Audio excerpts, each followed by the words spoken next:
Greetings from the Cosmos Foundation. This is Nahar Khan, and it gives me much pleasure to welcome you all to our webinar under our Ambassador Lecture Series on Bangladesh-Switzerland relations, Prognosis for the Future. We are deeply grateful to Her Excellency Ms. Natalie Chouard, Ambassador of Switzerland to Bangladesh, for accepting our invitation to deliver the keynote today. I also bid a warm welcome to our distinguished panel of discussants. Mr. Anis A. Khan, former Managing Director and CEO of Mutual Trust Bank, Dr. Famida Khatun, Executive Director at Center for Policy Dialogue, and last but certainly not the least, Ambassador Tarek Kareem, Honorary Advisor Emeritus of Cosmos Foundation. Today's event will focus on the ever-growing relationship between Bangladesh and one of its earliest and most steadfast friends on the international stage, Switzerland. Switzerland was among the first countries to establish diplomatic relations with Bangladesh after its independence in 1971. And the two countries are celebrating the 50th anniversary of bilateral relations this year. Over the last 5 decades, bilateral relations between the two countries have grown broader and deeper, including on economic and international cooperation, humanitarian aid, as well as cultural and political exchanges. Since the signing of a technical cooperation agreement between the two countries in 1976, the Swiss Agency for Development and Cooperation has been working on site, having established a cooperation office in the capital Dhaka in 1981. Through the SDC, Switzerland has been contributing to the country's poverty alleviation and development efforts. The cooperation aims at improving living conditions of the poor and disadvantaged people through the promotion of income and economic development, more efficient local governance systems, safeguarding human rights, and better protection of migrant workers and refugees. Switzerland recently launched its cooperation program for Bangladesh for the 2022 to 2025 period. Patricia Danzi, the Director General of the SDC, was in Bangladesh to present it. The new cooperation program, as may be expected, is guided by the Swiss foreign policy priorities and the country's international cooperation strategy. At the same time, it is also aligned with the UN's Agenda 2030 and Bangladesh's development priorities, including the 8th five-year plan, with an overall goal to support Bangladesh's sustainable LDC graduation, promote a prosperous, just, and resilient society, and contribute to peaceful coexistence. It is also worth mentioning that the bilateral trade volume has more than tripled since 2010. With still a lot of potential for further growth. Trade in 2020 amounted to over 850 million US dollars, with Bangladesh importing goods and services accounting for 150 million US dollars and exporting items amounting to 700 million US dollars, according to the Swiss Federal Customs Administration. The main Swiss export items are machineries for the textile sector, followed by pharmaceutical and chemical products. Textiles and ready-made garments represent more than 90% of Switzerland's imports from Bangladesh. I am also reliably informed that during the course of COVID-19 pandemic, trade between the two countries actually crossed the $1 billion mark, and this will soon be reflected in official statistics. Swiss investments in Bangladesh are mainly concentrated in the chemicals, pharmaceuticals, construction, technical services, and the FMCG sectors. According to the Swiss Embassy, almost all major Swiss MNCs are present in Bangladesh. The Switzerland-Bangladesh Chamber of Commerce and Industry was formed in August 2009, and the chamber currently has around 40 members, including Swiss investors, Swiss companies doing business in Bangladesh, as well as local companies maintaining close business ties to Switzerland. Since 2013, the two countries have been conducting biannual political consultations on the entire spectrum of bilateral relations, including on policy, trade, and human rights. With that, I shall hand it over to our chair, Dr. Iftikhar Ahmed Chaudhry, President of Cosmos Foundation, and our former Foreign Affairs Advisor, and very much look forward to hearing from the distinguished panel we have gathered here today to enlighten us on the way forward. Dr. Chaudhry. Thank you so much, Nahar, and thank you for those comprehensive remarks that, to my mind, will help set the tone of our discussions today. I should be frightfully derelict of my responsibilities were I to sort of begin without extending my very warm welcome to our keynote speaker today, Ambassador Nathalie Schwad, as well as to other speakers and what appears to be sort of a very star-studded Ambassador. I recall having met you in person in Dhaka and came away with a deep sense of your intense commitment to your task of deepening bilateral relations. I mean, your interests remain many and varied. And while preparing for this event today, I was reading up and I was impressed by your public pronouncements on many social issues of human implications. I have myself lived in Switzerland for over half a decade, and like anyone who has spent any significant amount of time there, I've carried away with me very warm and rich memories. Even though my primary focus was on the United Nations and the WTO, I had the occasion to spend a lot of time mingling with the Swiss, who might speak several languages but remain united by their common commitment to their country. They are pluralist and peaceable, but anyone who knows the saga of William Tell would also know how fiercely passionate their patriotism can be. Yet the continent Switzerland lies in, Europe, is caught up today in a violent war over Ukraine. But nevertheless, Switzerland remains an oasis of peace and stability. Now, it is owed to, among other things, I believe, the foreign policy, the Swiss foreign policy that emphasizes neutrality and from which the world has much to learn. To many, Switzerland could appear to be a fairy tale land of glistening snow-capped mountains, shimmering turquoise lakes, and gentle grazing cattle. But the truth is, it is far more than that. It ranks at the top of the world's all-rounder countries for its political sagacity, economic stability, technological capacity, and sharp business sense and acumen. That is what makes Switzerland such an enviable country, not just to live in, but also to work with. And that is also Bangladesh's experience of working with Switzerland over the last 50 years. Our partnership has evolved, as we've heard from Nahar, and spanned across a broad spectrum, including development cooperation, trade, healthcare, medicine, humanitarian support, as with the Rohingya refugees as well. Swiss multinational companies at the same time are providing technologies and services in key economic areas.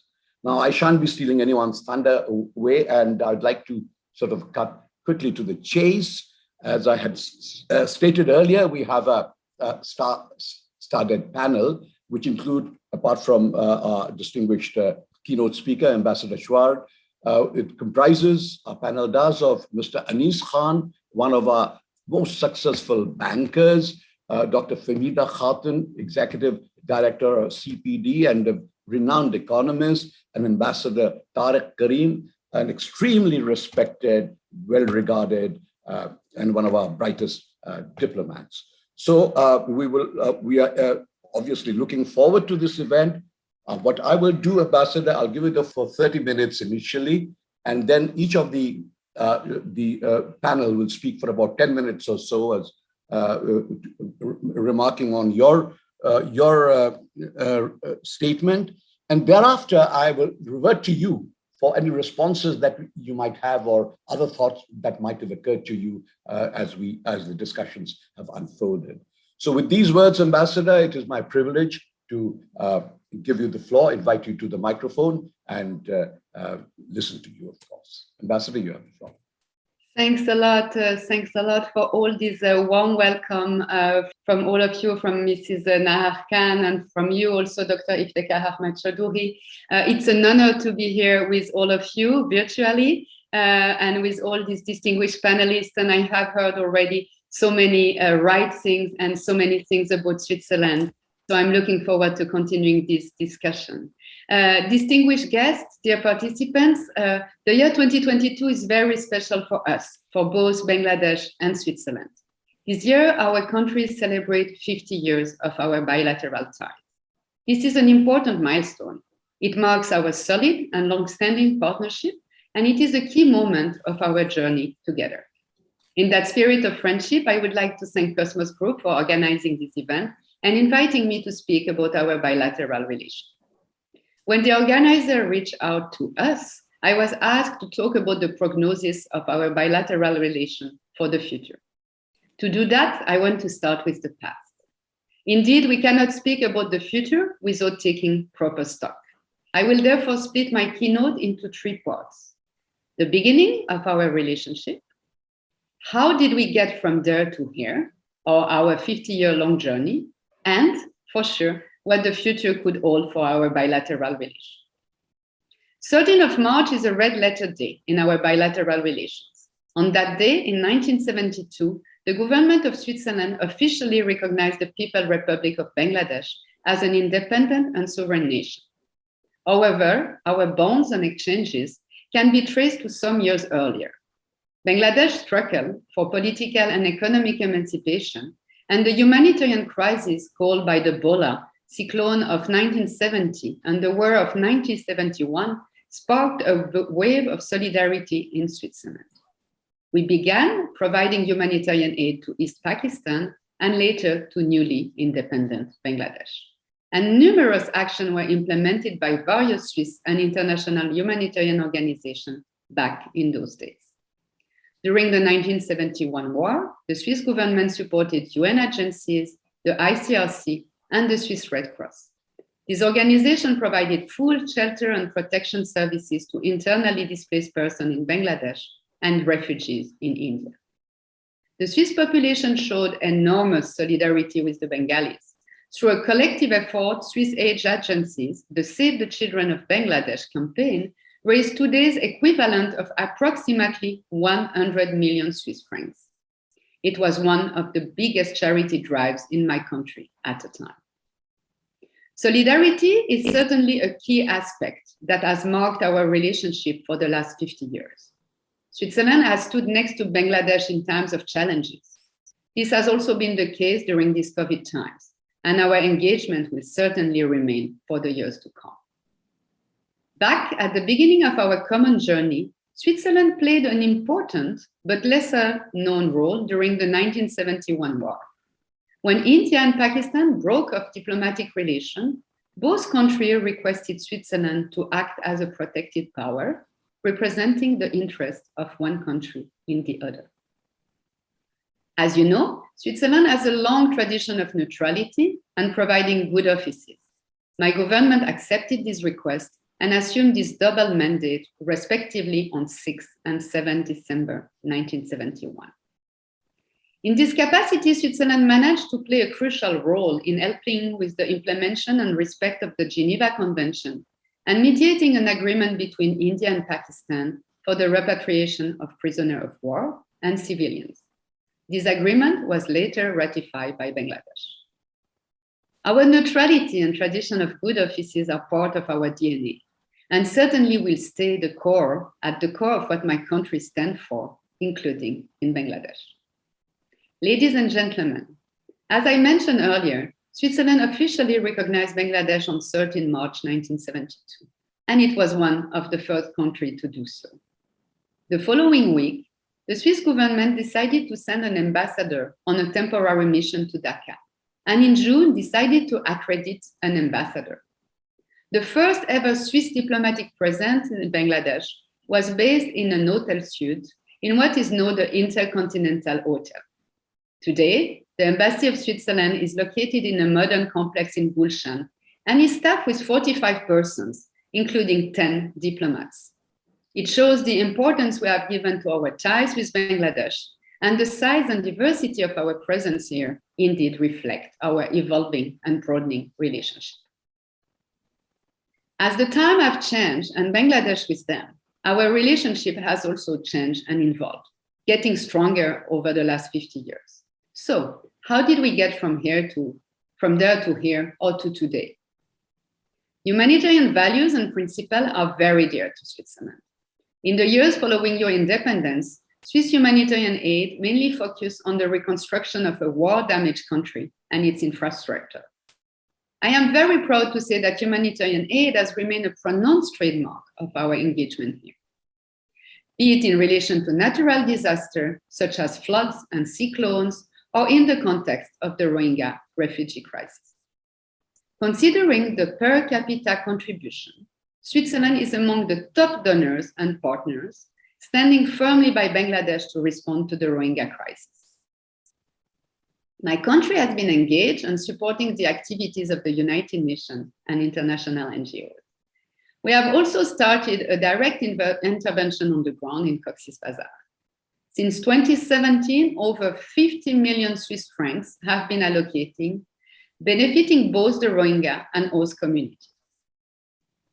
At the recent 2022 GRP launch, we pledged additional 6 million Swiss francs for humanitarian aid and over 1 million Swiss francs for development activity in the Cox's Bazar district. Switzerland further supports UN agencies by deploying thematic experts. Altogether, 25 experts from the Swiss humanitarian aid have been engaged, providing know-how and skills. Our direct action is also a special component of our engagement, which I find very interesting and important. With the Swiss team on the ground, we have worked together with the government to train, equip, and open a fecal sludge laboratory in Cox's Bazar that is now up and running. Our commitment to exchange and work with Bangladesh on innovative solutions remains central to our approach. As for the Rohingya crisis, Switzerland will continue to stand next to Bangladesh to respond to the humanitarian needs until the conditions for the return of the refugees are met. In terms of international cooperation, Switzerland has been a committed, innovative, and effective development partner of Bangladesh, addressing critical socio-economic areas over the years and supporting programs in many domains, including democratic governance, agriculture, income and economic development, and labor migration. My country has invested over 1 billion in development cooperation since Bangladesh independence, with additional significant amounts channeled to the country through different international organizations. We actually started the celebration of our 50-year anniversary a bit early, last December, with the launch of our new country program that was mentioned earlier, and I will come back to this later. Over the last decades, trade and investment relations have emerged as a strong pillar of our relations. I am proud to announce that the bilateral trade volume between Switzerland and Bangladesh has indeed crossed the 1 billion mark last year. And for my country, that has approximately the same population as Chattogram, it is a substantial result, and it is certainly making us one of the most active trading partners of Bangladesh. Swiss companies have also a significant investment footprint in the country. All major Swiss multinational companies and many small and mid-sized enterprises are operating in various sectors here. They provide essential products, technology, and services in the domains of health, environment, construction, manufacturing, consumer goods, chemical, and transport and logistics. These investments have also created many jobs and economic opportunities, including during the difficult period of the pandemic. Moreover, our bilateral political ties have grown stronger over the years. And both our governments hold regularly bilateral Foreign Office consultation, as well as talks on economic issues. Our relationship reached a new peak in 2018 with the first ever Swiss presidential visit to Bangladesh. In his congratulatory letters to your Honorable Prime Minister and Honorable President on the occasion of the 50th anniversary, the president of the Swiss Confederation, Ignacio Cassis, reflects on our 50-year-long common journey and expresses his wish to strengthen our friendship further. Our cultural exchanges are also becoming more frequent and take a new dimension to echo the vibrancy of Bangladesh and its art scene. Only last month, 3 Swiss artists visited Bangladesh to curate and inaugurate an exhibition and perform theater shows in Dhaka and Cox's Bazar. Last year, we redesigned our Swiss corner at the Bangladesh National Museum. This represents certainly a milestone of our growing bilateral ties, and I really hope that many of you will continue visiting this little corner of Switzerland in Dhaka. There you can learn a lot about Switzerland's values and unique characteristics, a dynamic and prosperous country thriving on innovation and its rich cultural heritage, playing an active role in global affairs and committed to sustainable development. And we are willing to contribute here with these values. This is why we are supporting Noddy Rocks, an amazing initiative that aims at using music as a powerful tool to promote the rivering Boti and create awareness on climate change among the youth. I am proud that we are working with popular bands from Bangladesh to protect the rivers, and I can't wait to hear the 7th song on 7 of your rivers. They will appear through the summer, so please stay tuned. Dear panelists, our future belongs to the generation to come. In the meantime, our duty is to do our best and preserve what we have and improve what we have and respond efficiently to new challenges. This brings me to the last part of my keynote. It is about what is to come and on how both our country can continuing partnering together for a better future. I have been in Bangladesh for almost 2 years now, and I have often encountered cliched perception about Switzerland. My country is not all about watches, cheese, chocolates, and mountains. Diversity, neutrality, solidarity, rule of law, and strong institutions are at the core of what my country stands for. We have a very diversified and export-oriented economy with a lively and agile ecosystem of small and medium enterprise. Innovation, research and development, and competitiveness are intrinsic characteristics of Swiss industries across the board. Some of the activities and domain of intervention I just outlined regarding our past and current endeavors are a testimony to that. Let me now share with you how I see our future together. Here, my remark will touch upon 3 crucial elements: trade and investment, development and sustainability, global challenges, and multilateralism. Let me start with a domain that has gradually picked up, a key element of what we want to focus more in and with Bangladesh, trade and investment. Generally, and in line with the trends over the last years, it has been mentioned earlier that our trade volume has quadrupled since 2010. I see massive potential in expanding our trade and investment ties and collaborating more closely on knowledge partnerships. My country is a leader in innovation. What we don't have in population, we make up for it in innovation and quality. And that has paid off since we are now among the 20 biggest economies on the planet. Here, I see many positive developments if and when we can effectively and collectively combine Swiss excellence in technology with the resilient entrepreneurial spirit of Bangladesh. And if the LDC graduation is an important milestone and a remarkable success for the country, it comes as well with a number of challenges. The country will have to diversify its economy, further improve ease of doing business and investment climate, and agree on new trade regimes with many of its key trading partners. Generally speaking, the level of foreign direct investment remains low. These investments, however, are crucial to bring Bangladesh to its next level of development. Let me now move to our development activity. We spoke earlier about our new country program for the years 2022-2025. This program is aligned with the Agenda 2030 that both our countries have embraced and new country development priorities. It also complements the support for more trade and direct foreign investment. As a result of the pandemic, the sustainability of Bangladesh's various accomplishments face multiple challenges, especially in the areas of poverty alleviation and social development.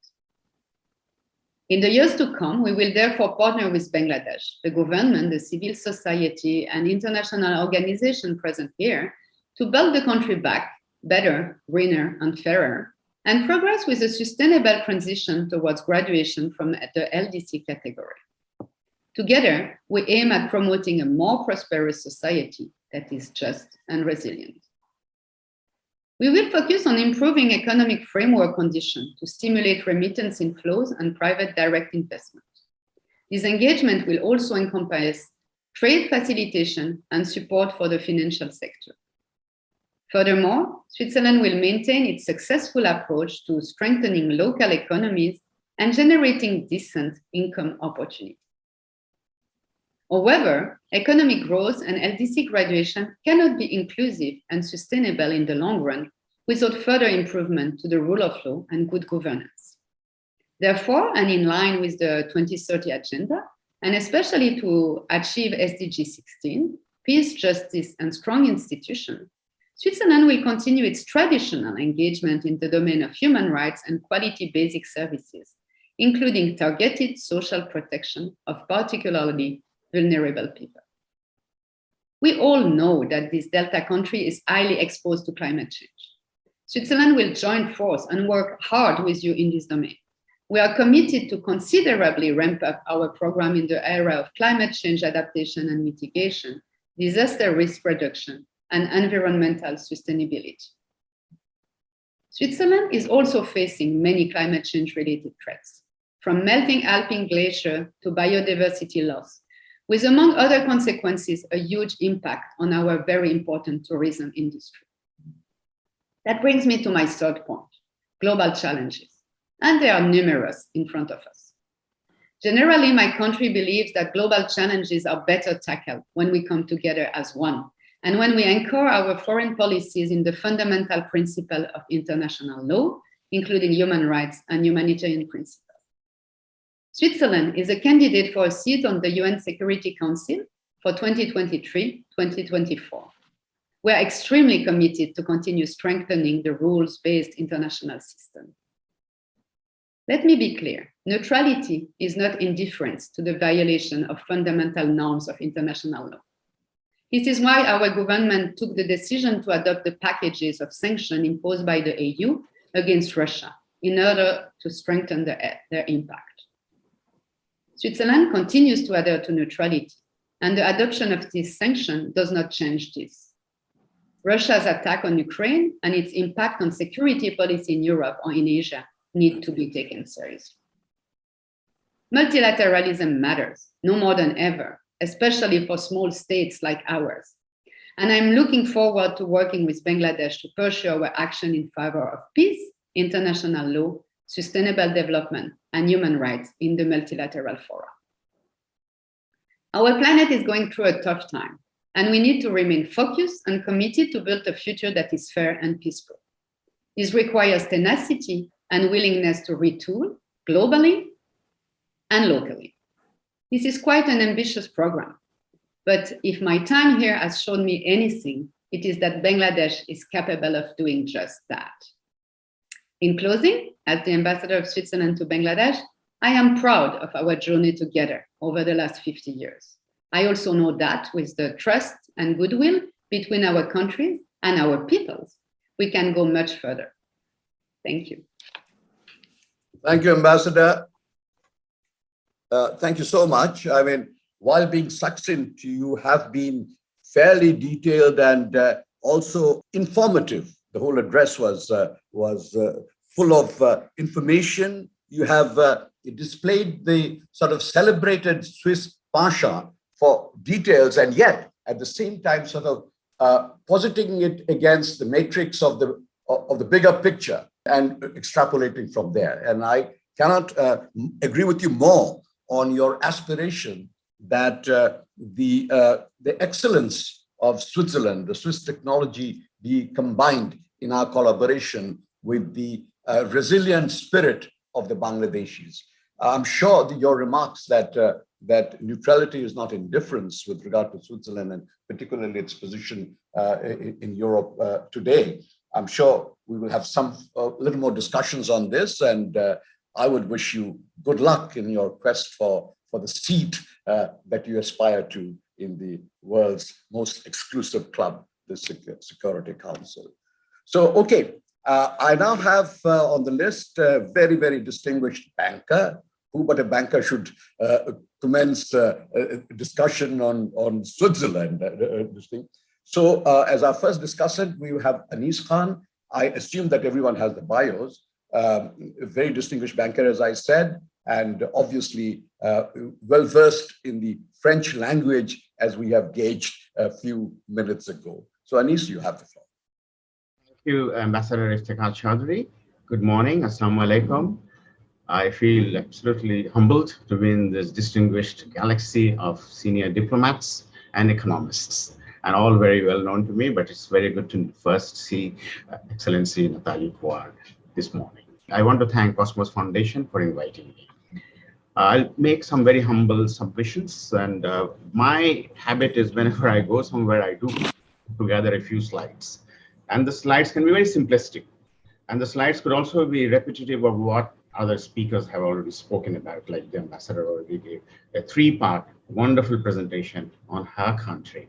So mine's a very basic presentation, and it's drawn on public sources, and obviously I have borrowed from the Swiss embassy sources, and I have borrowed from newspaper clippings over the years, but in a very short manner, so it won't take much time to show you, because I also tried to make it a bit colorful. But let me hark back to 1990, February 1990, when I was training in London at the then ANZ Brunel's Bank. So as part of my training, the big guy there said, Anis, I would like you to go to Geneva for a week and learn a bit about our way of doing banking over there. Then he called the person over there, the Swiss gentleman, and said that I'm sending Anis for a week. So off I got up on a Swiss airplane in London, and then I flew to Geneva. And in those days, these were very happy days, this before 9/11. So as I landed from the plane, all that an officer on the tarmac, not even inside the terminal, said, just show your passport like this. So I just showed my passport and the visa like this, and said, okay, go, go, go. There was no stamp, nothing. So off I went, and it was a great experience for me as a very young man, learning banking, going to this office on the opposite the lake. And for about 2 days, I spent time with him. I went and visited customers. So that was my first visit to Switzerland, the first of many to follow later on. Since we were very young, I went to a school where they taught geography and history quite a lot. So I came to know a lot about European history because I did have European history as one of my papers. Also in geography, I came to learn very early that you have at least 3 languages, German, French, and Flemish. And also there's a Roman Flemish, Italian. So there are 4 languages. So it was my role also to set general knowledge questions every day on a board for the young students when I was senior student, for the young students to respond to. So I did come to know about Switzerland and its geography a lot. And then when I visited Switzerland, I did travel extensively across the country. So I came to know it and see it with my own eyes. So we are in this dialogue. We are looking into the future, which the ambassador pointed out. She detailed some of the things that we should do in the future. I got a few points too. So here are the 2 flags together. And where Switzerland is, we all know that it's like an island in this huge, big European continent. It does not have a port of its own, seaport of its own, but it's got excellent connections and to other ports through other countries, through France and Italy. So 2 passports. Of course, this passport is very powerful. This is getting powerful. And hopefully get more powerful. Let's hope with our growth in our GDP and our graduation to the next step in the world economy. So we should be able to hold our heads high. I look forward to that day. So 2 beautiful pictures of Switzerland, beautiful summer picture. And there's a Bangladesh picture. I really like this Bangladesh picture also because of the hills and the little islands and the waters. It's got all of them together. So they say that the cow is the Swiss animal, and here's the Royal Bengal tiger and Sundarbans. And the Swiss national flower is Edelweiss, which I saw a lot of it on the park, in the parks of Switzerland, while walking there, resting there. I've seen this flower a lot earlier. And this is Nymphia Schabla, our national flower. So Swiss National Day is coming up on the 1st of August, and ours is on the 16th of December. Well, we have a number of days. So 26th March is our Independence Day, and 16th March is our Liberation Day, the day we finally were properly independent. So I already spoke about the languages. So I've always found this very, very interesting, that it's a bilingual country, basically bilingual, French and German. Italian is a small percentage. And while you see that also in Canada, where they speak both the language, French and English. So this we have already heard from the ambassador during March 1972, and we have been broadening the ties, and under her leadership, I'm sure this will expand furthermore. And she's delved a lot on human rights, absolutely, which is the way forward. And Bangladesh can improve. Let me say this very diplomatically in the presence of diplomats, that Bangladesh can improve a lot in the human rights arena. So it is broadening, but I think a lot more needs to be done. So I'll come to that in a little bit. And we have already spoken about the bilateral trade volume that has more than tripled since 2010. And we've already spoken about the volumes, so I will not delve into that. And the fact that we are very strong in the textile sector, because I remember this was about 5 years ago, 2015 or 16, I was at another conference in October in Geneva.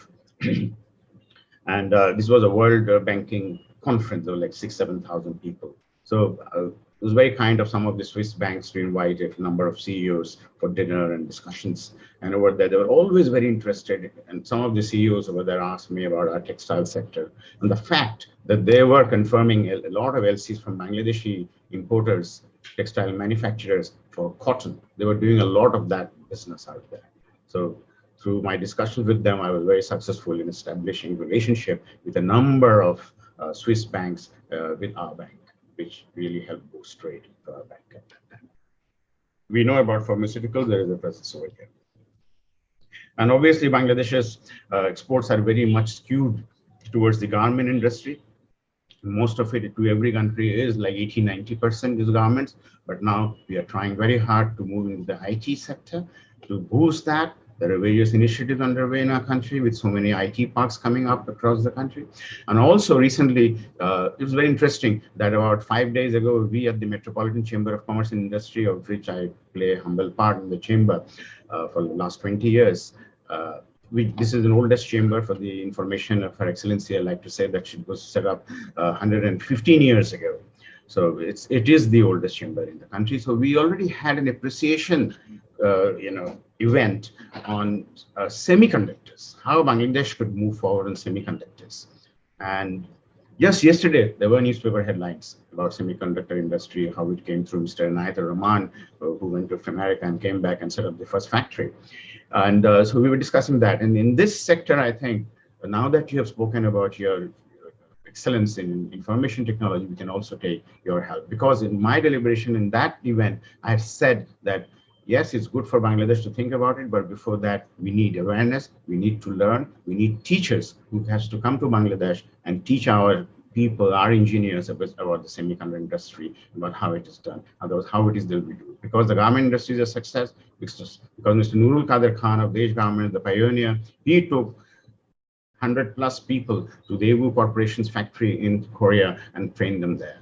Then they came back here, and then he started his Desh Garments factory in the early days, which his wife, Tarek, is now running. Rokia Qadir is running it successfully. So from those entrepreneurs who had gone there, most of them are now very rich millionaires, owners of garment industry. See how things have developed over a period of 40 years plus. So same thing can happen to the semiconductor industry. That's what we think. So we have already spoken about where the concentration of the Swiss investments in Bangladesh are, and almost major multinational companies are present in Bangladesh. And we already heard about the Swiss Bangladesh Chamber of Commerce and Industry, formed in August 2009. with 40 members. During the COVID-19 crisis, the Swiss companies in Bangladesh remained unrelenting. They did not desert us. They went on supporting, and they paid all their employees and made their offices a safe working and commuting place. This was really, really wonderful thing that they did, where many Bangladeshi companies, including many Bangladeshi banks, had laid off a number of their employees. And I had retired by then, and so many employees came to me, sir, I've been laid off. How do I pay my children's school bills? How do I pay my parents, medical? I felt extremely sad. But later on, the Bangladesh bank governor, who happens to be my class friend from when I was very young, so he then set up a new circular and said that no, we have to take these people back unless they're very bad and you have bad reports against them. So these are the logos of some of the Swiss companies which worked hard during the COVID-19 time in Bangladesh. Everybody knows about Nestle and Roche, and Novartis, which is very large, and Syngenta, Lafarge Holcim, for example. This I've already mentioned, that they continued to pay full salaries during the COVID-19 crisis and nobody was terminated. This is fantastic. I really thank the Swiss companies for this. So again, there is a list of Swiss companies who work in Bangladesh. And the cooperation in educational research and innovation is, I always stress on this, is extremely important. That I now also work in a university as a part-time teacher. So I really love being with the students and seeing the bright minds. And I can tell you, Excellencies, lady and gentlemen, that the students, my students, fourth year BBs are extremely bright. They can present very well, they can speak very well. So there is a missing generation in Bangladesh due to the follies of certain president in the between who had stopped English as the main language of education. So some of the people who are in senior positions today, they're bright. I'm not saying they're badly off, but some of them are not smart enough in communicating with the world. But these people, when they will come into the workforce, and they are coming into the workforce, they're so smart, they speak well, they're confident. I have a lot of hope that Bangladesh in the future will absolutely ramp up its act in the whole world. So the research is absolutely important. People complain when the ratings come out for Bangladesh educational institutions, the universities, they don't figure very well because the allocation and the research work is extremely poor. I would appeal through this forum, through our ambassador over here, that let us work closely on education, research, and team up with our universities in Bangladesh to see how we can improve research and innovation in thereby education. The ambassador already spoke about the artistic exchange. It was in my suggestions later on, but she's already said that what she's done, and I'm also very interested in art, like the Cosmos Foundation is. So I love working with people who work in the art area and promoting them. We have a Society for Promotion of Bangladesh Art. So with you, then maybe with the ISPBA, we can work on the exchange of artistic exchanges in the future, having artist residencies. In fact, on May the 19th, there is an art auction coming up, of which I will be doing the auction. So I'm also an art auctioneer, with a role I enjoy very much. I'll be inviting you on the 19th of May in the afternoon to the West End. It's young. It's going to be 11 youngish lady artists. Again, you have spoken about the humanitarian aid, especially you've spoken about the Rohingya. So to save time, my time is coming to an end. I will just very quickly go through this. I found this very interesting. So I would like to ask a question on this, is that as of 2021, only 109 Swiss nationals, including 69 dual nationals, are living in Bangladesh. It could probably be one of the lowest number of overseas nationals who live in Bangladesh. I find that very low. So we have spoken about the history of bilateral relations and the technical cooperation agreement signed in 1976, which was excellent. We know about that the embassy was opened in 2005 and the project office in Cox's Bazar for the Rohingya refugees. You're doing a lot for the Rohingya refugees, and thank you for that. So we are celebrating 50 years of diplomatic relations. Your president, our president, and our prime minister. The president has sent a beautiful message, a congratulatory message to our president and our prime minister. And you have become, over the last 5 decades, a reliable development and economic partner for Bangladesh. There's a beautiful picture, but the reason I put it up here is that the former ambassador had become a good friend of ours. He had been to our house. Here we have Professor Anisuzzaman, who was a topmost professors of this country. I really adored him, respected him.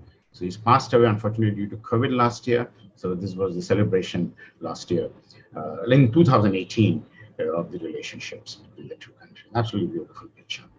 So seek increased trade of opportunities via heightened contacts, both virtually and physically, now that we have this physical, digital medium, and the role of the embassy and the Swiss Bangladesh Chamber of Commerce will be instrumental. Please also engage with chambers like MCCI, Dhaka Chamber of Commerce. I invite the Her Excellency to visit the MCCI office in Gulshan. We already had the EU head, and also we had the new Swedish ambassador visitors, so you're most cordially welcome. And the Chittagong Chamber also is extremely important. We already spoke about the cultural contacts, then social media plays a very important role in today's world in disseminating information. So let us use these platforms to improve awareness of our two countries. And the Swiss local government system is a model for the world. We can try and learn from them and then implement parts of the system in Bangladesh. So again, that did come. So thank you, Switzerland, and thank you, everybody. Thank you. Thank you, Anis, for that very, very detailed presentation. Pictures, of course, tell the story much better than words ever can. And I like the way you balanced your pictures. You had one flower of Switzerland and that Bangladeshi flower. It shows a balanced mind as well, that intellectually you have that equilibrium that has made you the success that you have become. I'm glad that you mentioned, among other things, conductors, for instance. Coincidentally, just a couple of days ago, I was talking to Zaid Sattar and the possibilities of this industry in Bangladesh. And he thought that we have tremendous potential there. Today I've learned that this quarter, the Chinese production has shrunk for several reasons. I mean, they're into this dual circulation, etc., and they're having to diversify. So if there are niches in which we can step in, and of course, with support of countries like Switzerland, I think this would be tremendous. Okay, thank you so much. Now, next on my list is Dr. Famida Khatun, who's been with us before. She's a very renowned economist. I remember last time when we picked her, I actually looked for you for a while. I mean, because I was sort of made au courant with your capabilities in one of my trips to Dhaka. Then I looked for you, and then finally we located you. Anyway, so Famida, the floor is yours to talk about the economic aspects of the relationship and how we can proceed further. Yeah. Thank you, Chair, Dr. Iftikhar Ahmed Chaudhary. And I would like to first thank Cosmos Foundation for inviting me, and also Excellencies, distinguished guests. Thank you, Ambassador Nathalie Schord, for laying out the landscape of relationship between Bangladesh and Switzerland. And I think everyone has memories of Switzerland. So apart from my personal visit, I had to frequent to Switzerland because there are many international organizations. So my profession had taken me to Switzerland many, many times. World Trade Organization, UNCTAD, ITC, UNEP, WIPO, so all these internationally important offices are located there. However, apart from that, the other professional connection has also exposed me to many aspects of Switzerland's and Bangladesh's relationship. Much has been spoken, as I have mentioned. The ambassador herself has really detailed out the areas where the journey started, where we are, and where we can go. Where can we go? And also then later on, Mr. Anis Khan very eloquently also described the areas of cooperation and also future pathways. There may be some repetition, but I will try to avoid mostly. And I also see that there are, and the numbers vary slightly because of various sources probably. So I will try to avoid those numbers, rather focus on the discussion itself. But to start with, if you look at Bangladesh and Switzerland's economic conditions, two countries are pole poles apart virtually in every way. Starting with the per capita income of Bangladesh, for example, it was in 2020, it was $2,326, whereas the per capita GNI of Switzerland was 82,620. And also, if you look at the structure of the economy, Bangladesh's economic value-added sources are three important sources: agriculture, manufacturing, and services sector. So in case of Bangladesh, the agriculture sector contributes about 12.9% in the GDP. The manufacturing sector contributes 29.5% of in the GDP, and also the services sector that contributes 53.4% in the GDP. Whereas if you look at the structure of Swiss economy, it is a highly developed economy where the value added is slightly different from various sources. Agriculture sector constitutes only 0.69%, which is typically the features of a developed country. And the manufacturing sector constitutes 25.25% of GDP, and the services sector, which is the largest sector, that constitutes about 71.3%. So that, as I have mentioned, that is the trajectory of countries once it moves from least developed to developing to developed country. The services sector becomes the most important sector of the economy. Now, regarding the trade and investment and foreign assistance, those have been discussed, but I also want to emphasize that the trade volume has been increasing over time. And in 2020 itself, Bangladesh has also exported, Bangladesh's export is also increasing. The IMF data, IMF 2021-22 data, according to that, we find that Bangladesh exported about 75 million US dollar in 2020, and these and top exports to Switzerland, of course, is articles of apparels and clothing, accessories, and also footwear, then other articles, etc. On the other hand, if you look at Switzerland's export, Switzerland exported about US dollar 277 in 2020.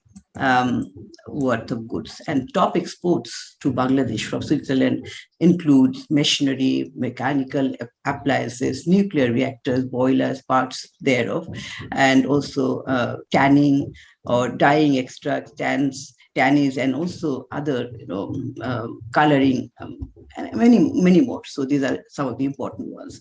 We heard about the foreign investment. In fact, in 2021, 46 million US dollar worth of foreign investment was in Bangladesh from Switzerland, of which $22 million was in the food sector. We heard that Ambassador Nathalie also mentioned that agriculture is one of the important sectors for investment, and also 7 million was in the chemicals and pharmaceutical sector. And from independence till now, foreign aid has also increased. And during these years, since 71, Switzerland has disbursed $26 million. There are, of course, commitment. There is, of course, always, that there's a difference between commitment and disbursement. So this is the disbursement figure from the Economic Relations Division of Bangladesh, ERD. So these are some of the areas of cooperation. Apart from that, we heard other areas of collaboration in case of humanitarian support in the SDG implementation, climate change, or all others. So, but most importantly, economic focus would show us that how the trade and investment and foreign aid had really helped Bangladesh. Now, moving forward, if we look at some of the areas where there are more opportunities for Switzerland to come forward and help Bangladesh, and as has been mentioned, that Bangladesh is graduating. In fact, Bangladesh is undergoing double graduation. So from least developed country to developing country in 2021, from lower middle income country to upper middle income country in 2031. That is Bangladesh's government's ambition, but the LDC graduation has been decided and suggested, recommended by the United Nations. So we need to prepare for all those future milestones. So I would, there have been there are many areas, but I would point out a few, three or four. One is, of course, the building the capacity of human resources through higher education. Mr. Anis Khan emphasized about the two students. He mentioned that the prospects of students, bright students, if they get opportunities, they would even do better and contribute to Bangladesh. If we see that in 2017, Switzerland spent about equivalent to 3.36% of its GDP on research and development, and it is Switzerland itself. So it is according to World Bank's data, and it had 5,450 researchers per 1 million people. So, and Swiss, we know that Swiss universities such as ETH, Zurich, Swiss Federal Institute of Technology, ECOL, Polytechnic, then University of Zurich. These are the universities which rank frequently among the top universities in the world. So I would say that education standard is really highly regarded and one of the top ones. However, unfortunately, the number of Bangladeshi students studying in Switzerland is very low. We don't have data. I have digged out one number, but I don't know how reliable that is. Of course, it is UNESCO data. It says that in 2019, only 17 Bangladeshi students were pursuing higher education. That seems to be very, very low, but otherwise also it is low. We don't see that many students going to Switzerland. One of the reasons is that, some, of course, the tuition fee is very high, living cost is very high. So it is not possible for even relatively well-off Bangladeshi students to afford to pay for higher studies in Switzerland. That could be one of the reasons. However, Bangladeshi students can gain tremendously from the opportunity to study in Swiss universities, as I've mentioned, and we have a large number of young population, and through higher education and knowledge and innovation, we can really take advantage of the demographic dividend what we have. So in this context, the government of Switzerland may come forward with more scholarships for Bangladeshi students so that the youth from Bangladesh can obtain high quality education. I know that once Bangladesh graduates from LDC, these opportunities, particularly scholarships, may become even lower. There would be some, but not just as much as we get now.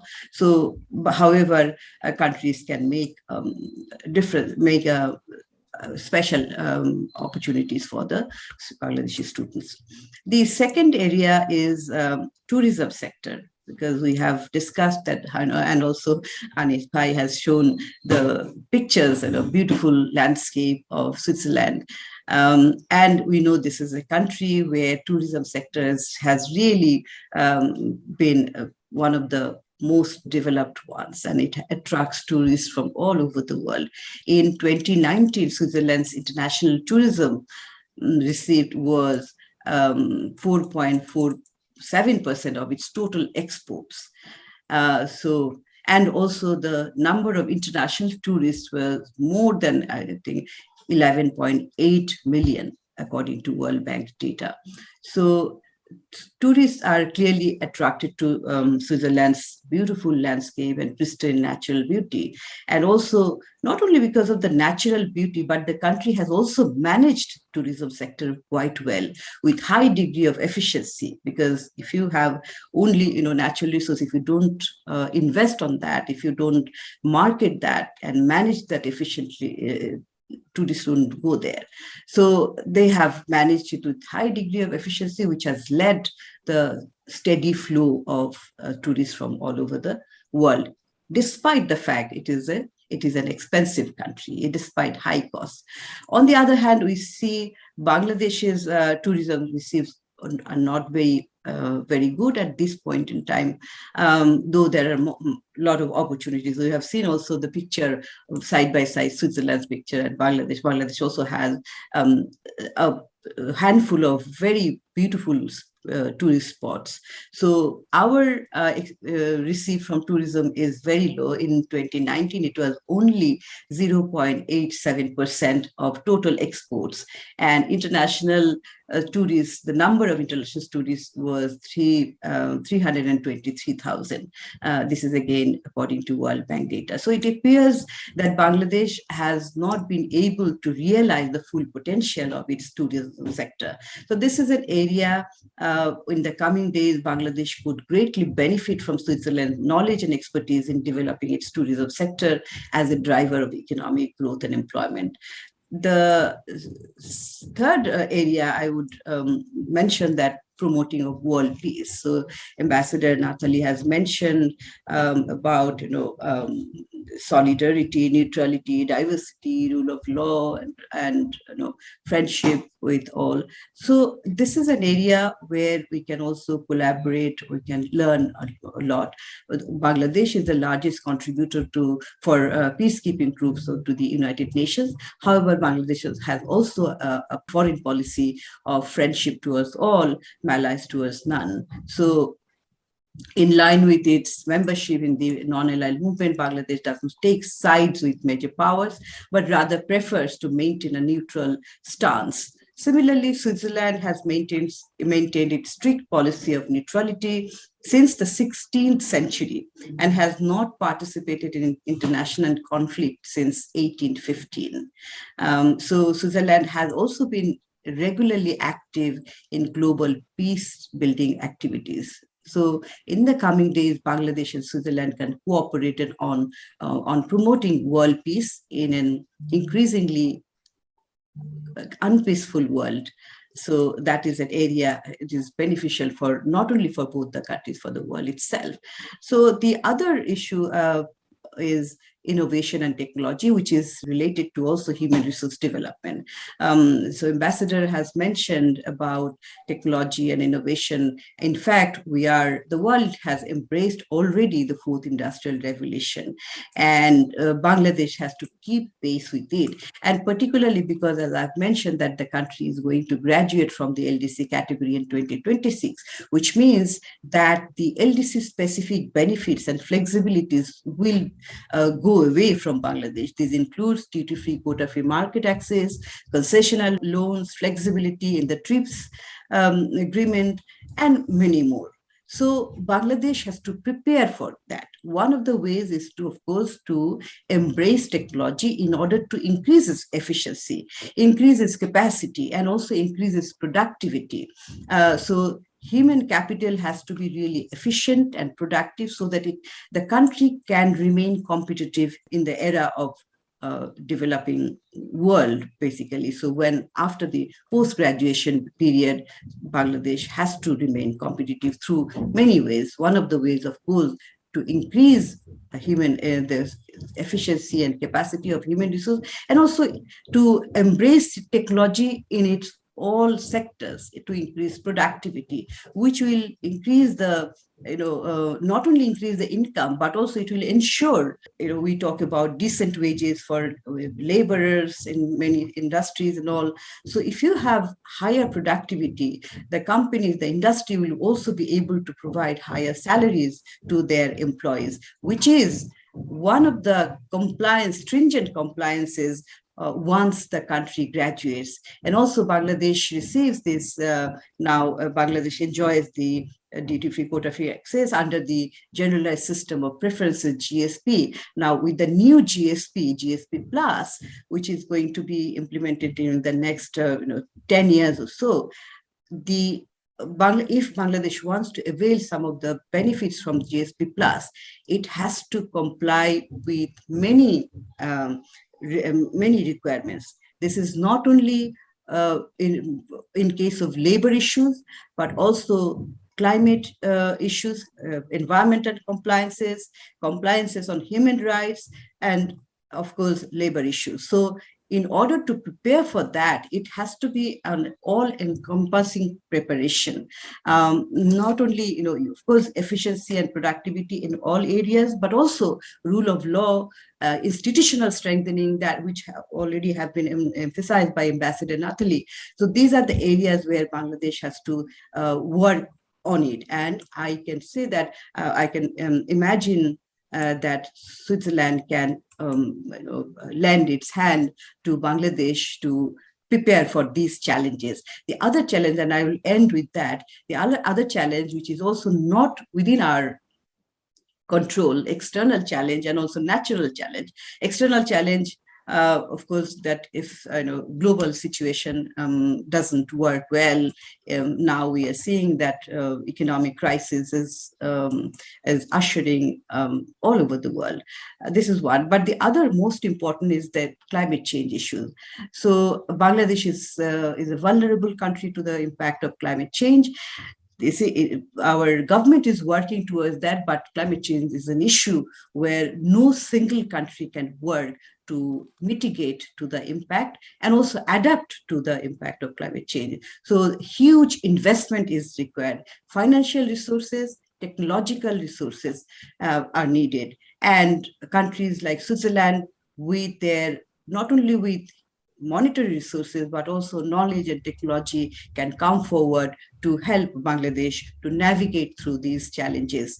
I think I would end here. And however, I look forward to a stronger and better collaboration in the future in continuation of the past. Thank you very much for giving me the opportunity. Thank you, Fahmida. You have done it precisely what we hoped you would do, which is a thorough analysis of the economics of the relationship. You have mentioned, in fact, certain specific sectors in which you think in capacity building, as far as we are concerned mostly, where this collaboration could be of help. You've spoken about higher education in that regard. I don't know if language is a factor which precludes that kind of interest, because I mean, not too many of our students know French and German. However, you mentioned tourism as a second sector, not necessarily creation of the infras of tourism, but also the infrastructure of the management, how the tourism industry is to be managed, which is very important. You thirdly, you referred to peace building as distinct from peacekeeping. In other words, you see, you build peace by strengthening values that Ambassador spoke of earlier, values of human rights, law, etc. I mean, so we can collaborate and strengthen those values, which will be important to peace building, an area in which both our countries can cooperate. You have spoken of embracing technology as a tool of enhancing human capital in order to confront the various challenges we will face in the double graduation that you have spoken about, and finally address the issues of climate change, where, of course, along with Switzerland, we need global cooperation in order to make this planet sustainable. Thank you so much for that very thoughtful set of remarks. I will now turn to Ambassador Tarek Kareem, who of course, is no stranger to any of you, and not to most people that I know of in Bangladesh, but he usually functions as a backstopper in our discussions. And he does a thorough not just a summary, but he has also his own views, very profound ones at that. And we are looking to hearing from you, Ambassador Kareem. The floor is yours. Thank you very much, Ifti. Can you hear me all right? Yeah, we can hear you all right. For those generous remarks. Warm greetings to Ambassador Nathalie Schward, with whom I have developed a personal friendship over the 2 years, despite the challenges of COVID preventing us from meeting. And hello to all my friends here, to Dr. Fahmida, to Anis Khan, and everyone on the screen. I'll take up my cue from one of the things that Ifti mentioned about the calm that Switzerland represents in an area surrounded by turbulence, in a world surrounded or moving into turbulence. And the Ambassador Nathalie herself mentioned that. Anis showed a map, and if you look at the map, you see how Switzerland is like a tiny blob surrounded by huge masses, huge powers. France, Germany, Italy, the Czech Republic, Austria not far away, etc. And yet, how did it manage not to get swamped and overrun by all these competing powers? I mean, logically, it should have been absorbed or overrun long ago. But 200 years of strict policy of neutrality, I think that is what kept it like an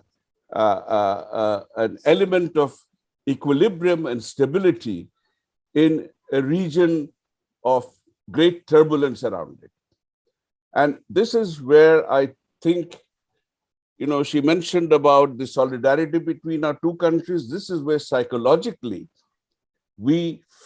I derive a sense of solidarity with our relationship with Switzerland.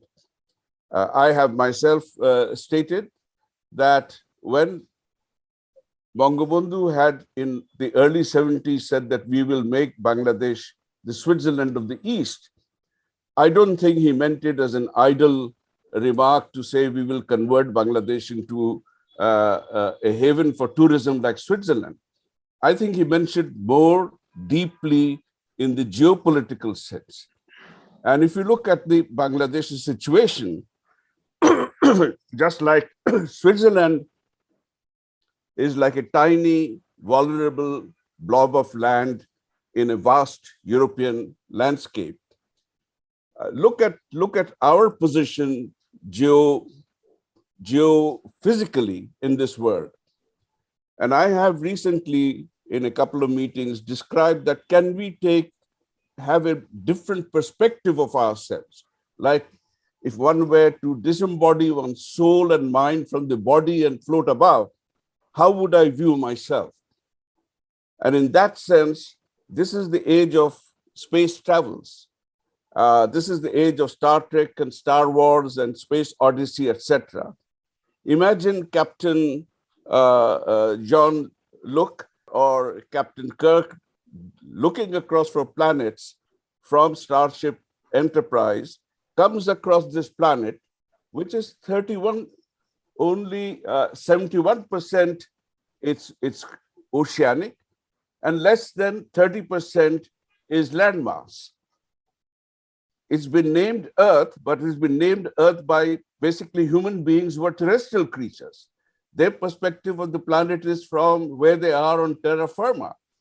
But looking from abroad, from space, you see a planet unique because most of the other planets do not have much water to speak of, which would have enabled life or life forms to flourish. So here we are in the middle of an oceanic planet, which I would from space have named planet Oceania, not Earth. And in this, you see the oceans dominate the planet. And you have the Pacific, the vast Pacific Ocean on the west. You have the huge Atlantic Ocean on the east. You have the Antarctic Ocean to the south, and right in the middle is the Indian Ocean. You zoom in further out of curiosity, what is this water world like? You see the Bay of Bengal at the heart of the Indian Ocean.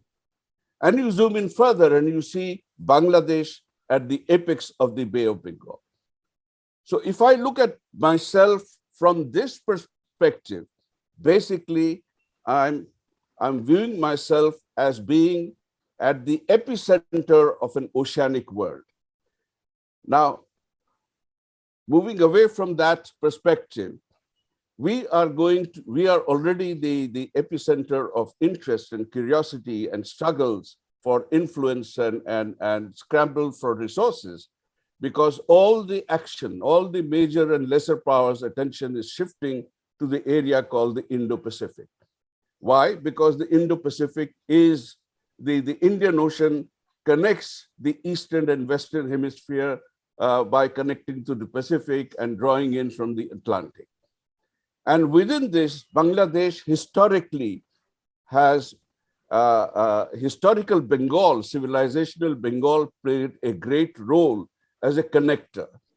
We are the inheritors of that legacy. And in that, we see the greatness that was once Bengal, the mantle of that greatness hanging heavily on our shoulders with a responsibility that we are a bridge nation by terms of the geography that we inherit. We should continue to be a connecting nation, because connecting nations, connecting hemispheres, connecting civilizations, connecting ideas, that is where we derive our strength and our depth of substance. And we therefore believe that we had abjured or abstained from that role for about 70 years. We should revive that role with great vigor ourselves in the future. And that we are resuming to do now. How did we survive? I mean, I imagine if Bangabandhu, when he returned from prison in Pakistan, he surveyed the scene, he must have thought that I've got independence for our people, but how do I make this new state survive? Is India locked, with looming clashes emerge, in the future between great powers, the world divided, instability in the East, instability in the West.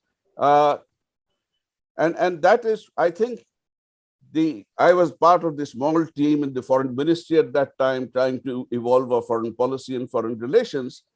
I understand the thinking that went behind many of our statements and communiques and policies that we declared. And basically, we didn't say neutrality. At that time, we said non-alignment. We are not with you. We are not with somebody against anybody else. I think today, non-alignment is not a politically very popular concept with many, but I would define it exactly. I'm not shy to do so, like Switzerland, that we will be positively neutral. We should, because that our survival depends on this positive neutrality. We cannot afford to take sides with anybody against anyone else. And everybody should respect that where we come from. Because were we to do that, we would totally get crushed under huge opposing masses clashing with each other. Number two, I think we can play a role of being a stabilizer in this vast oceanic sphere that we live on. And that is through our shared commitment to the upholding of peace and the principles of justice everywhere. We have demonstrated our commitment to peace consistently since the very beginning of our emergence as an independent state. We are now one of the largest, if not the largest, contributor to UN peacekeeping. And we can graduate to being peacemakers, peace builders, peace consolidators. And that is a role, I think, in which Switzerland and Bangladesh have a common future together. Going forward, looking forward, what can we do? Yes, Ambassador Nathalie Schward has touched upon this, the paying attention to the principles of human rights and justice and helping our institutions develop this. I think if you look at the history of development of all the developed societies, the Western society, the Western countries, whether they are in Europe or across the oceans across the Atlantic, they all started first with a phase which was basically a scrambling for developing themselves. It didn't have much to do with human rights. It had more to do with economic development and attaining prosperity at any cost. It also led to social turbulence and social inequities. Once that stage had been reached, then through progress, through a maturing of the minds of the people going through that progress, they addressed the other reasons for societal stability, societal safety net, which would embrace all other sectors of society left behind. It was an organic process. And I think in a sense, for us, we inherited a wasteland in 1971 when we got independence. There was nothing, zilch in the treasury, nothing by way of industrial infrastructure. Society was disrupted and disorganized and scattered to the four winds. We had to consolidate on many fronts. And I think that is where our policies emerge from. Just stabilize what we have got through our struggle for independence, bring it to an even keel, develop the economy so that the people can live and don't have to beg and starve, and then attend all the other aspects necessary to have a governance which will cater to all the needs, which will leave no one behind. And I think that is the phase of organic evolution as a society that we are progressing in. We today are not an inconsequential country or an inconsequential state. From the basket case that we were contemptuously written off as in 1972, we are now an economy, one of the fastest growing economies, not just in Asia, but in the world. We have a vibrant, youthful population, which is what we call the youth dividend. We have entrepreneurial skills. And I think Prime Minister Manmohan Singh once described unleashing the animal spirit. We have a business community in which the animal spirit has been totally unleashed. These are good qualities. They need to be stabilized and channeled, and where you bring in a harmony within the social fabric. That is where I think we are headed towards. And here, I think Switzerland's experience in its own development and growth and going forward is what we can reap large dividends from. Education is a point which has been mentioned by all the speakers, particularly education in skill development, developing a capacity. Anis mentioned about the semiconductors, absolutely semiconductors, the electronic industry. The Swiss have proved themselves to be avatars and exemplars in micro engineering. That is where our skills can be harnessed. There are now other countries which have become uncompetitive because labor costs have been rising, including in China. We have been urging some of our development aid partners, relocate your industries from higher capital intensive countries to Bangladesh, where labor is still comparatively cheap or cheaper than most others. We are extending the facility of export processing economic zones, relocate the industries here, take advantage of our labor. But this is where we have a shortcoming. We need to invest more in skill developments. And this is where Switzerland can help us. You are already assisting. I mean, your development assistance may sound small, but in terms of your own size and capacity, you have an amazing record of how much assistance you have given to us compared to some of the larger countries who are doing so. And I think perhaps now you can look at fine-tuning where that assistance goes into. So development in education, skill developments and particular skills, helping us transition from being a largely agriculture-dependent society through increasing the percentage of manufacturing and increasing more the section of service sector. As Dr. Fahmida mentioned, this is the organization pathway. And I think we are well upon it. We may need some help in speeding up that process. We may need help in identifying sectors where where you need to target more. You mentioned you're already helping us in the pharmaceutical and chemical industries. Well, yesterday, our health minister announced that Bangladesh is going big into vaccine manufacturing and all sorts of vaccines. Now, I think one big lesson that COVID has taught us is that the entire world is vulnerable, extremely vulnerable to any sort of pandemic breaking out. And I think we are going to have to live with this this pandemic for quite some time, because we will see different variants coming up on a steady rate. We already have 2 or 3 new variants of the Omicron, which have reared their head not far away from us. And ultimately, they'll find the way here. Virus don't need passports and visas to travel across from one space to another, and they can do it incredibly fast. So the demand for vaccines is going to increase. The footprint of vaccines is going to be global, and no one or combination of countries is going to have the capacity to be able to cater to that demand. Imagine, take the present population of the world, 8 billion, imagine 70% requiring 1 dose every year, if not more in a year. Who is going to produce that?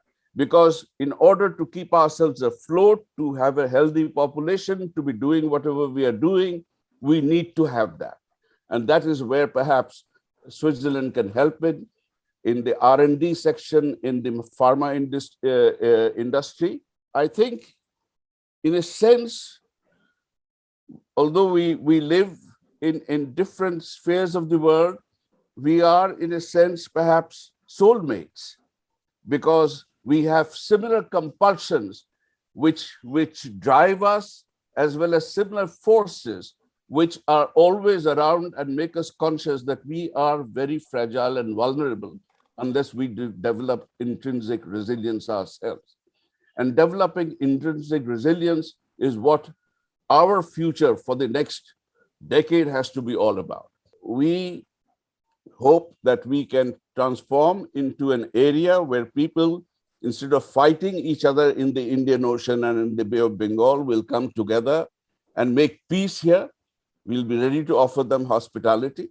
We can be leaders in forging a sense of regional togetherness. Let's say the Bay of Bengal, all the countries, if you take the 8 countries which ring the Bay of Bengal, they are a quarter of the world's population today, and their combined GDP would then, if they learn how to work together, be 4th after USA, China, and European Union. Now, that is something that we can look forward to, and Bangladesh certainly has the gumption and the spirit to take on a role of bringing people together. So I'll end my remarks there. Thank you very much. Thank you very much, Ambassador Kareem. You have given a very thought-provoking,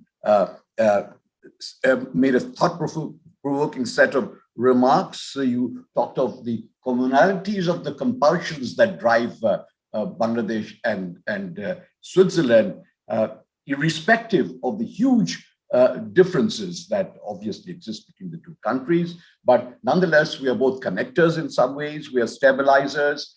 And you spoke of going through phases of development, and you referred to some countries, and I live in one of those in the East, like the flying geese paradigm. They have chosen to emulate Japan, for instance, Singapore, South Korea, Hong Kong, etc.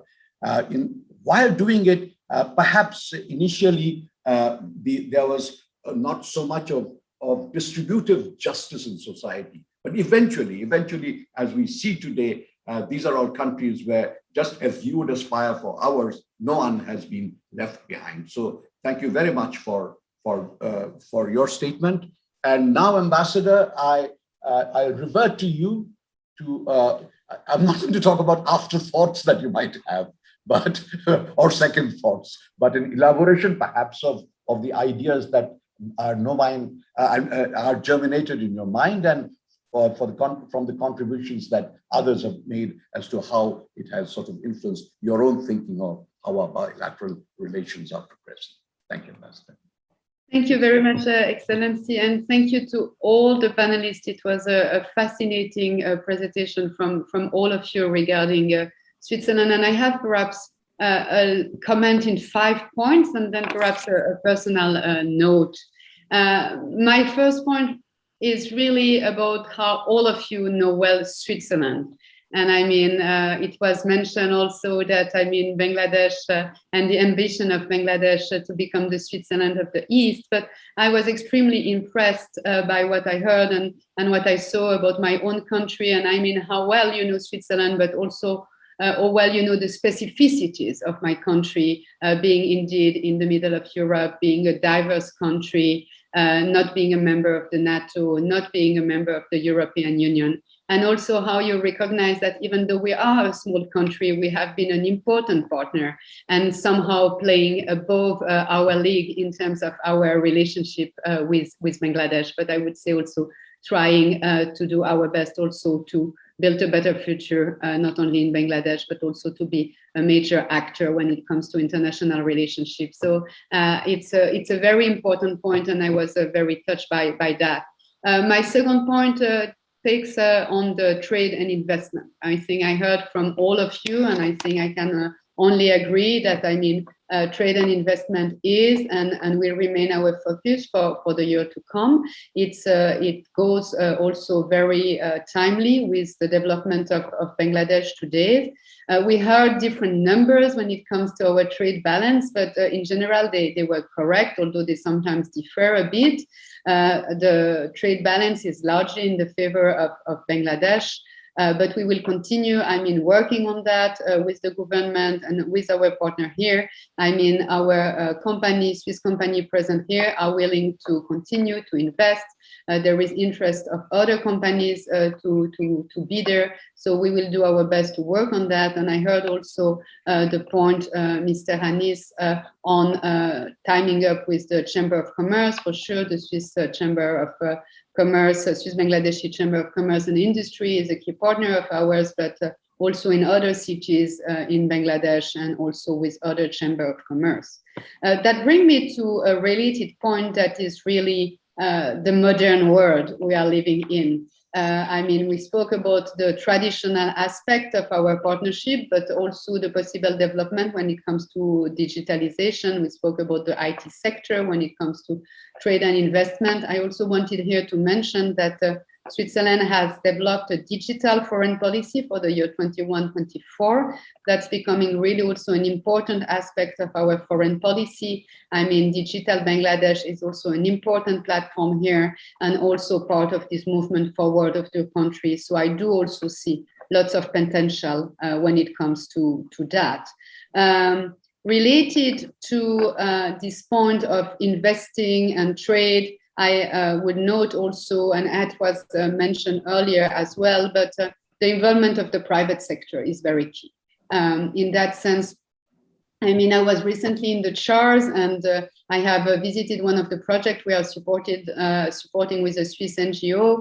And I mean, it's very important to ensure that the private sector is very much involved in our work here, but also in bringing Bangladesh ahead. And I'm very impressed by the vibrancy of the private sector in your country. And I think in terms of that, it's something very much that we want to continue developing. And this investment also in the economic development is a big bulk of our Bangladesh country program for the years to come. I said that earlier. It's 130 million Swiss francs that Switzerland will kind of has committed for the next 4 years. So competitive access to market, decent work, building up skills is something that we will continue doing. My fourth point concern research and innovation. And here I put a little bit different aspects into that package.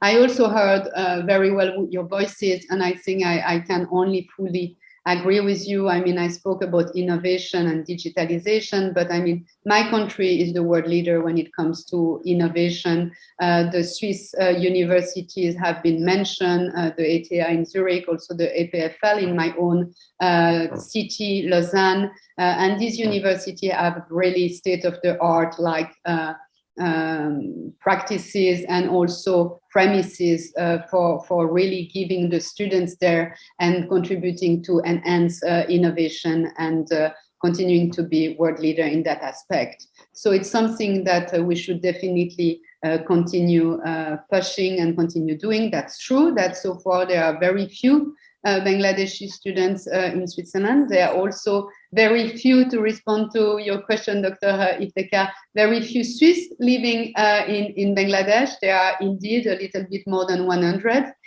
We have about 1,500 Bangladeshis living in Switzerland, according to our statistics. So this exchange of people are still very limited in a way, I agree with you. But I can say also that the numbers don't make everything. For instance, the Bangladeshis I met in Switzerland are very vibrant and very much also part of enhancing our bilateral relationship and really very active in that regard. But in that sense, exchange on technology, exchange on education, on research is something that we are definitely already looking at. We are in discussion also here in Bangladesh with different entities and also with the government and paving the ground for improving and enhancing our collaboration in that matter.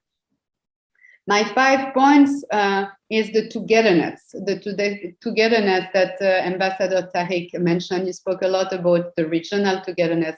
I have to say, I also want to speak about the planet togetherness, and it includes for sure many different aspects. But the two aspects that sounds important to me is the neighborhood and also more the multilateralism that I touched upon earlier. When it comes to the neighborhood, regional cooperation is key. And I heard also your angle when it comes to regional cooperation here in South Asia. I mean, indeed, Switzerland is a small country in the middle of Europe, but we have a bilateral agreement and we have a strong connectivity and partnership with the countries around us. It's also something that is extremely important and has contributed to our prosperity and stability. And in that sense, the promotion of peace and stability and security in the region and all over the world is something that Switzerland is glad to contribute. It comes then to the UN and also to our UN Security Council candidacy, but also to what is happening on the planet right now. I mean, first of all, we are not elected yet on the UN Security Council. The election is due in June, so that in a couple of months. So far, I mean, it's a clean slate, but so things are looking quite good, and we are thrilled to become soon a member of the UN Security Council for the next 2 years. But it also comes with a huge task, and it's a really big responsibility, and Switzerland will really continue to do its best to make the multilateralism effective. And in that sense, I have a last note on our neutrality. And our neutrality has really a humanitarian and peace orientation. It comes from our humanitarian and peace tradition. And we have to adjust and to develop this neutrality. And that includes for sure the concept of solidarity that has been also very strong in Switzerland for the past month when it comes to the crisis in Ukraine. And I really want to say that for us, neutrality is really being on the side of international law and international world order. And in that sense, the multilateralism, as I mentioned earlier, is very important. So we want to continue working in the service of peace and prosperity all over the world, including in the region, and that I'm looking forward also to doing that with all of you and with Bangladesh. That brings me perhaps to my last personal note, and I mentioned I was last week on the shores in northern Bangladesh, and I mean I was very impressed by what I saw there, and not only the beauty of the place, but also the vibrance. Also, where was it, Ambassador? I was next to Kurigram, and I was in Gaibandha. So I visited 2 shores. That was my first visit to the church, and that was pretty impressive to see how beautiful it is, how much vibrant these places are, and how much like people are ready to seize opportunity in spite of like the exposure and it's in spite of the challenges that they are facing. And for me, that's all the resilience also of Bangladesh. And I mean, Bangladesh was a lot of things when I applied to come here, but it has in a way surpassed my expectation. And I mean, I'm very, very on a daily basis impressed by the perseverance and by the vibrancy of the place. But in that sense, what I wanted to say, I felt also a lot of similarities with who we are there. I mean, although the shore are obviously very flat and not representing our mountains and our landscape, I mean, I see many similarities between our two people, and that has been mentioned by many of our speakers. So I really want to move ahead in that direction and to ensure that, I mean, we can contribute to building up on these aspects that have been mentioned, be it trade and investment, be it, I mean, our engagement in international cooperation with the private sector, with economic aspect, with also SDG 16 that we mentioned earlier, but contribute also to developing new areas of collaboration in research and innovation, and also continue our discussion that I find extremely timely and extremely important today in our world on our values and our humanitarian and peace tradition, and also what we want to contribute to the wider society in general. So thank you very much for all your comments. It's been a pleasure to be with you, and be sure that all these warm and also thought-provoking comments and inputs will be taken into account during our next months and years of